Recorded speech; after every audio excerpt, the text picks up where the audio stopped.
ചരിത്രം ചിലരെ അടയാളപ്പെടുത്തുന്നത് അവർ അഭിനയിക്കുന്ന പദവികൾ കൊണ്ടല്ല, നിർണായക നിമിഷങ്ങളിൽ അവർ പുലർത്തിയ മൗനവും വിട്ടുവീഴ്ചകളും കൊണ്ടാണ്.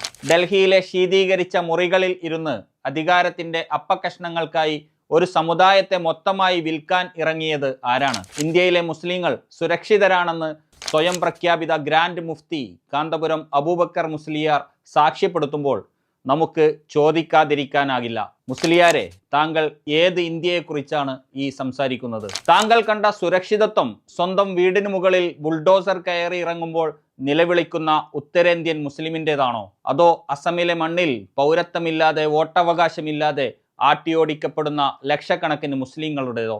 ന്യൂഡൽഹിയിലെ സിംഹാസനത്തിന് മുന്നിൽ നട്ടെല്ല് വളച്ചു നിൽക്കുമ്പോൾ താങ്കൾ മറന്നുപോയത് ഒരു ജനതയുടെ നീതിക്ക് വേണ്ടിയുള്ള പോരാട്ടങ്ങളെയാണ്. ഭരണകൂടം നൽകുന്ന പ്രശംസകൾക്ക് വേണ്ടി സ്വന്തം സമുദായത്തെ ഒറ്റിക്കൊടുക്കുന്ന ഈ നിലപാട് ഒറ്റുകാരൻ എന്ന വിളിപ്പേരിനപ്പുറം മറ്റെന്താണ് അർഹിക്കുന്നത്? കോടതി വിധികൾ പോലും കാത്തുനിൽക്കാതെ ഒരു ജനതയുടെ അധ്വാനത്തിനുമേൽ മണ്ണ് മൂടുന്ന ബുൾഡോസർ രാജ് ഒരു സുരക്ഷിതത്വത്തിന്റെ ലക്ഷണമാണോ? അസമിലെ മുഖ്യമന്ത്രിയുടെ നേതൃത്വത്തിൽ പരസ്യമായി നടക്കുന്ന വംശഹത്യ ആഹ്വാനങ്ങൾ, പ്രവണതകൾ താങ്കൾ കണ്ടില്ലെന്ന് നടിക്കുകയാണോ? മുസ്ലിം ഭൂരിപക്ഷ മേഖലകളിൽ ആസൂത്രിതമായി നടക്കുന്ന വോട്ട് വെട്ടലുകൾ രാഷ്ട്രീയമായ അടിച്ചമർത്തലല്ലെങ്കിൽ പിന്നെന്താണ്?